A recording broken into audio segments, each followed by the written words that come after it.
All right, so I get the privilege of talking to you about one of my favorite things in Life Group. I have an original version when they used to be called core groups. So hopefully you have a writing utensil with you.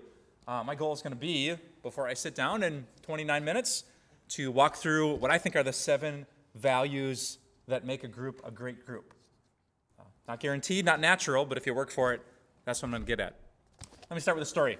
There's a guy in this room that some of you have met, many of you have not. He's sitting right there. I didn't know he was going to be here today when I wrote the outline for this talk. So let me tell you about my friend Alex. Newly married Alex, July 5th, right? She put a ring on it. So Alex, grew up in Mexico.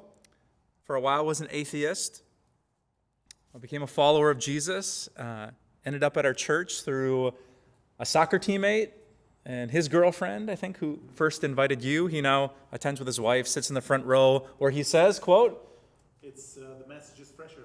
Yes, the message is fresher if you sit in the front row. So that's Alex's favorite quote. So I had the privilege of preaching at their wedding a couple weeks ago. And there are about 50, 60 people who showed up for the wedding. And I look at a picture that we took that night, and I think about 10 of them, of the 60 people who attended his wedding, were from our life group. 10 people who mostly didn't know each other 12 months ago, hadn't met, hadn't done life together until we sat around the table at the conference room at the core for just 2 semesters. And in 2 semesters, God did something so beautiful and such a blessing that when the day came to invite people to one of the biggest days of his life, he looked to his life group. That was actually one of the smaller blessings, I would say, of our time together. Many people in that room had never read the Bible before. We read the Gospel of John together. One of the guys in the life group asked, I think in John 16, wait, is Jesus God? So we walked with people through theological questions, through honest confessions, and we, not to boast, but we had the best food of any life group in life group history. We had Alex is a chef, Pop from Thailand is a chef. This was a strain on my marriage because I wouldn't eat Kim's dinner on Monday night just because I was saving room for life group. It was so good in so many ways, and for a lot of people who are brand new to our church, it was a catalyst that brought them from kind of a Sunday attender to a real part of the 922 community. It wasn't the first time that's happened to me. My very first life group here, Kim and I got here in 2014. We hosted for the first time in 2015. We called our group No Experience Required. So if you had any experience reading the Bible, you were not allowed to come. God bless you in your long-term faith. And what happened in our living room was really incredible. Amna and Tony Tazier, some of you know their names, were there. By the end of the group, Amna had asked all the women from our group to stand up in her wedding. Everyone pitched in and purchased her wedding dress. And that group of friends has become some of my closest friends here at church. And they've grown spiritually. They prayed for each other. We've walked through divorce, miscarriage, babies, weddings, all kinds of things. And when I think about those 2 stories, and I have a lot more, I'm reminded these things probably would not have happened just over coffee and a donut. Church is awesome. I love our music. I love our sermon series. I love our community. But there's just something that some of you have experienced that can happen, and it doesn't take a decade to happen. If life group has kind of the right people who embrace the right values, you have people attending each other's weddings and sharing their biggest struggles and growing exponentially in their faith because they feel confident enough to ask. Now, I say that, and I will also admit that I have been part of life groups that have not been like that. I've had to fire myself up to go to some of them and say, you're leading this, Mike, do the best that you can. And so what I've tried to do today is think about my broad experiences. I've had about a dozen years of leading groups, and try to think about, you can't, some people just click and some people just don't, but is there anything that gets you closer to the good ones than the ones you're kind of counting down the weeks till they're over? And when I thought about that, the answer to that question was really this. So don't be freaked out. Tom Plumman repurposed an old, at the Gay and God sermon series in 2015, we had a bunch of faces hanging in the lobby. A few of you remember that. So when Tom gave me this, he gave me a very intimidating man in the back. So I want to walk you through, because I think, here's my theory based on 12 years of experience. I call it AMAP, ASAP. If as many as possible, as soon as possible, can embrace these 7 values, I think really beautiful, powerful things happen in life groups. Can't happen in minute one. You can't convince everyone to do it the first week.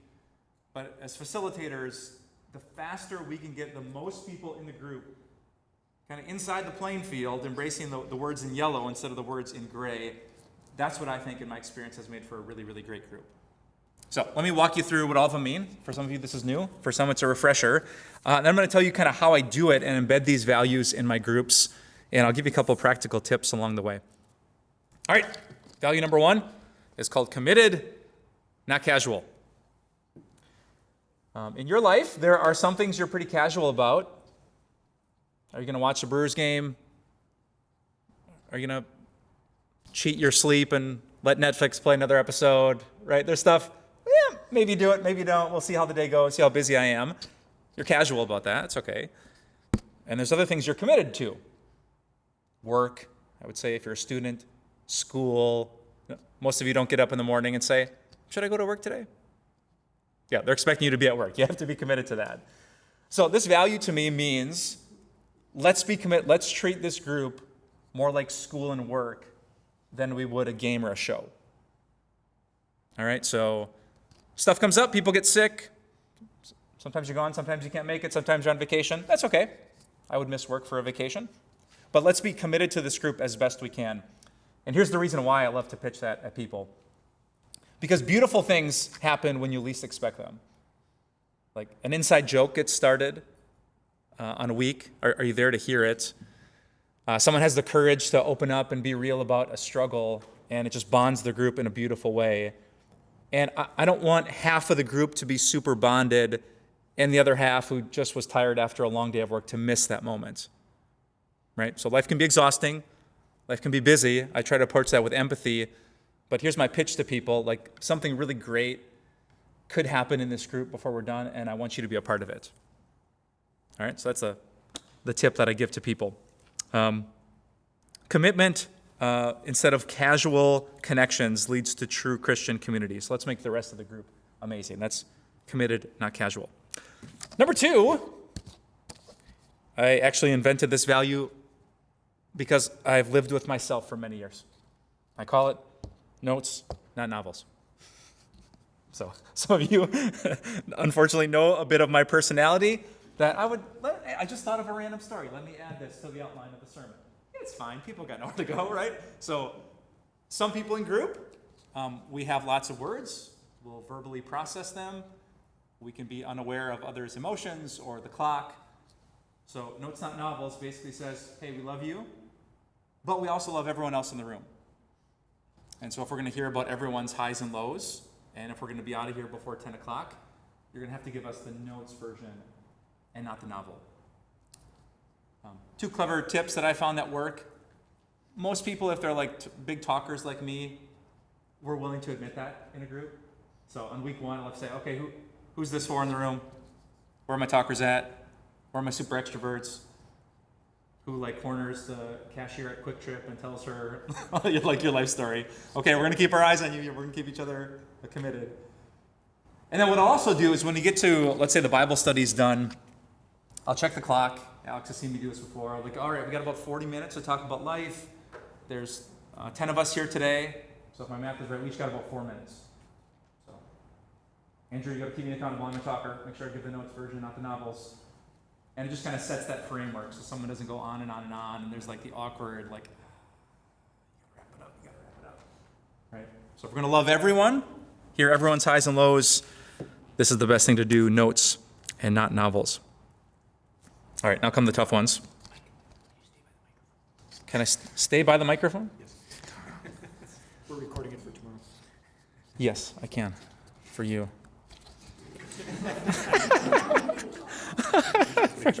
for everyone. All right, number 3. Going through the top. So committed, we're all going to try to be there. Notes, we're going to give the short version. Oh man, a bunch of these are super tough and they're not natural for Christians. Let's talk as much as we can about spiritual things instead of physical things.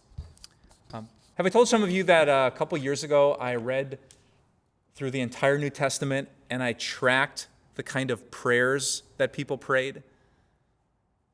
So I took 2 highlighters and I looked at two groups of people.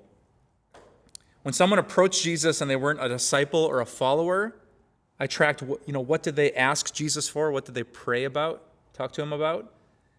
And I found out that 3 out of 4 things that the crowds would ask Jesus for were physical things.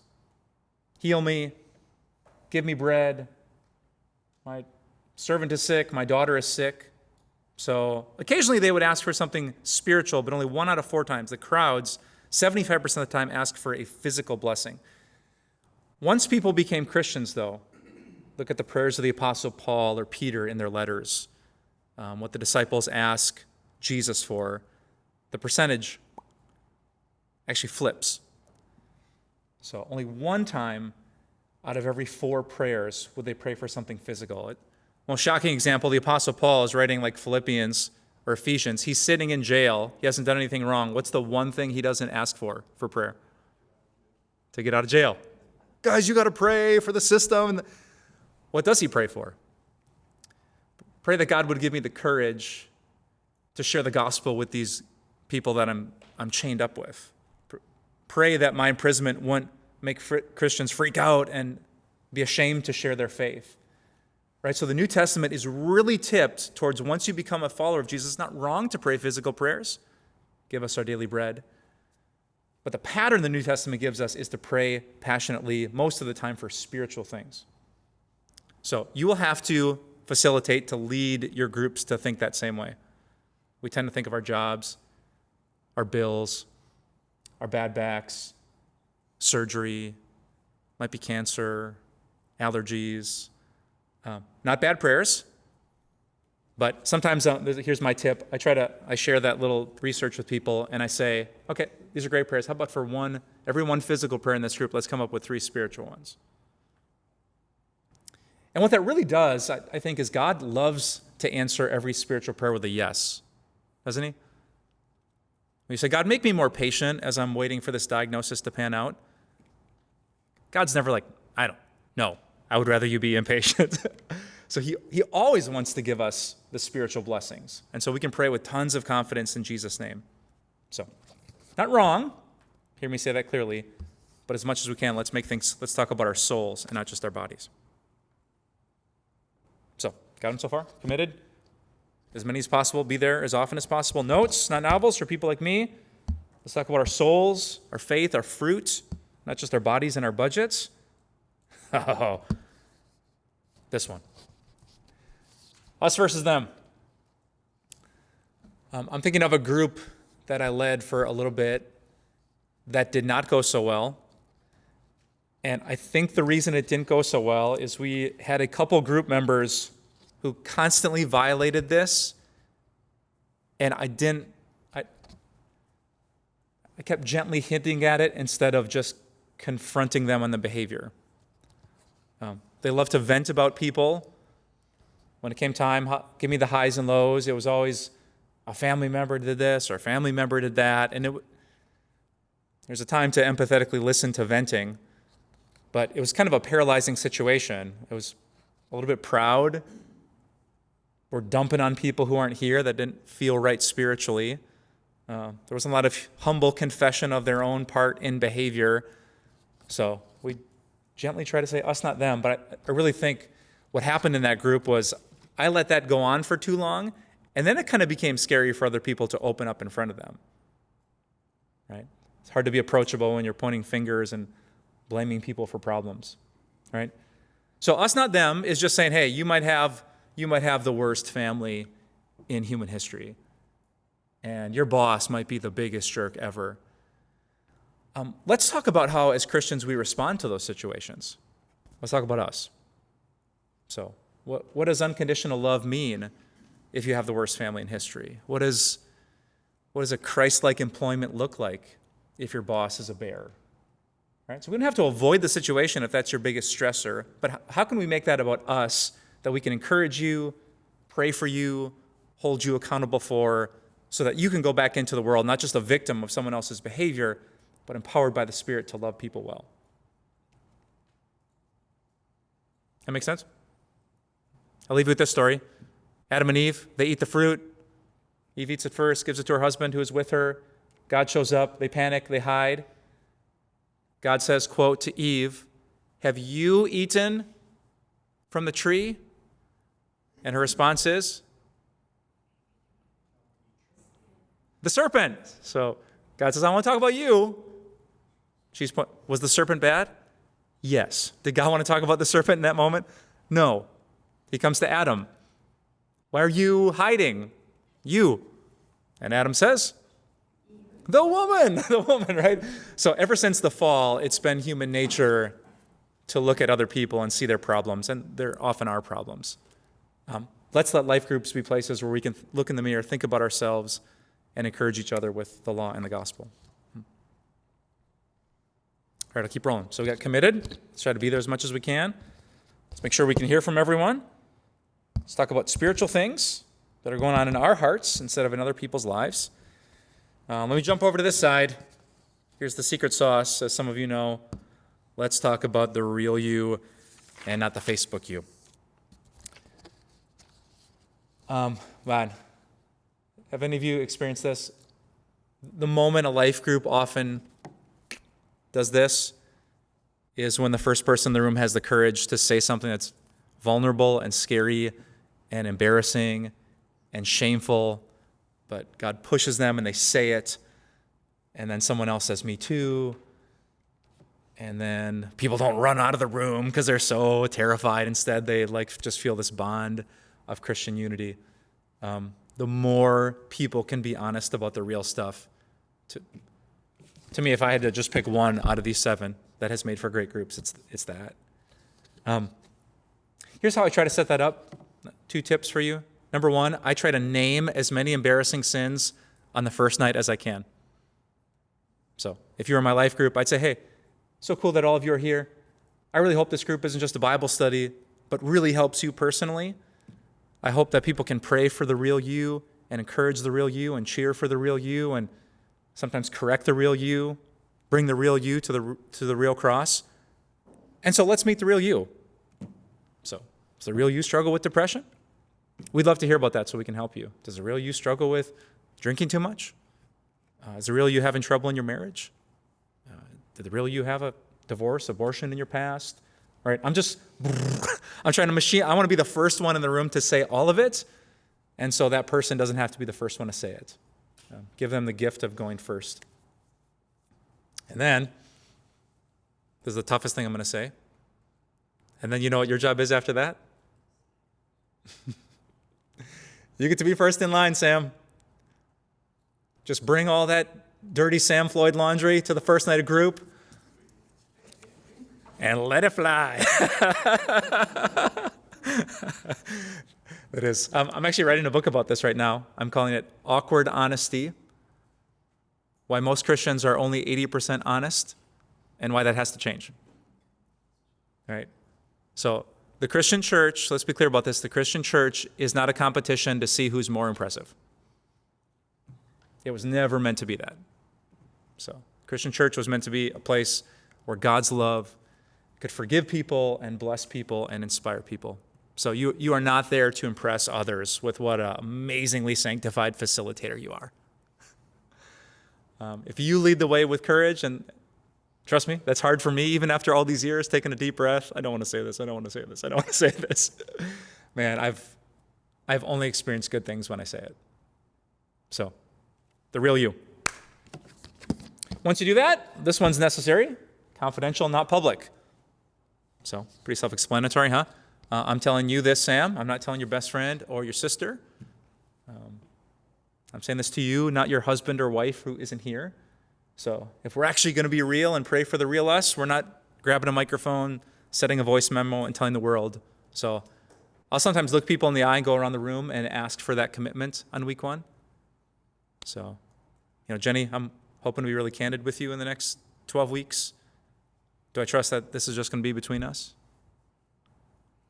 Right? When a person nods, when they say it out loud, that comes into their mind when they're tempted to gossip, right? So, confidential, not public. And then, last but not least, this one's actually tricky for a good reason for Christians, because we want to help people. Pray and not fix. Doesn't mean we don't want to help people. Doesn't mean we don't give advice. How I kind of package it is we're going to pray for you right now in group. And then if someone has a really good idea or you've been through a similar experience that you want to share with so-and-so, catch them when we're having snacks afterwards or text them this week. The reason why I say that is because most of our problems are pretty complicated. And once it becomes like, oh, okay, Matt just said he's going through something with Ashley.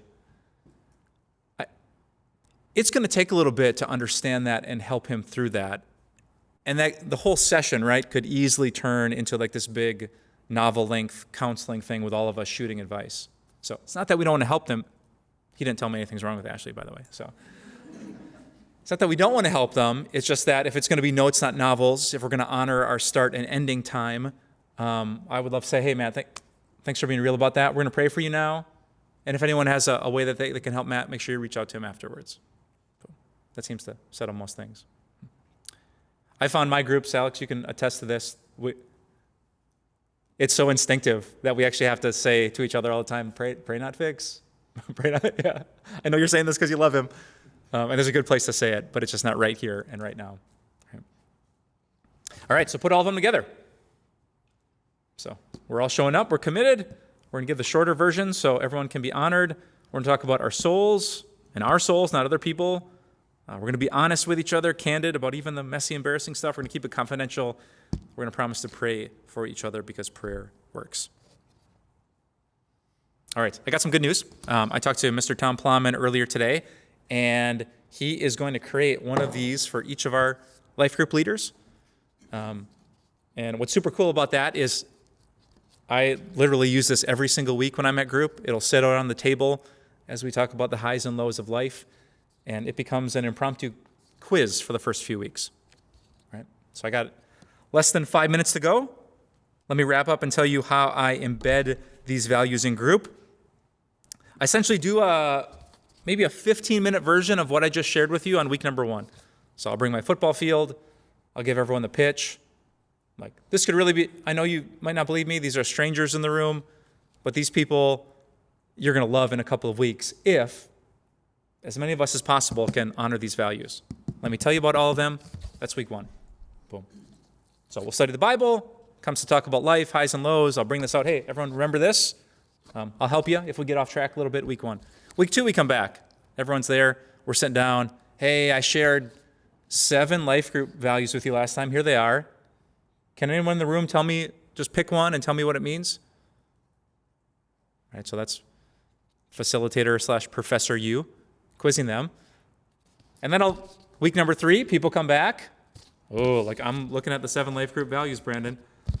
Can you name one of them and tell me what it means? All right, now by week 3, both at the start and the end of a group, I found it's pretty embedded in the culture. And then as long as I have the courage to address things that are getting out of bounds, man, I've seen really, really great things happen at weddings. So, cool things about Alex's wedding, I mentioned it before. 2 semesters of life group created those friendships. How many people in that group do you think you've done things with outside of church? Probably most of them, Yeah, almost everyone. Yeah, almost everyone. So Alex is super likable, so that made it easier. But really cool things happening, really great spiritual growth. And I'm so grateful that you guys are all making that possible, not just for 10 people, but for hundreds and hundreds of people here at 922. So thank you so much for what you do.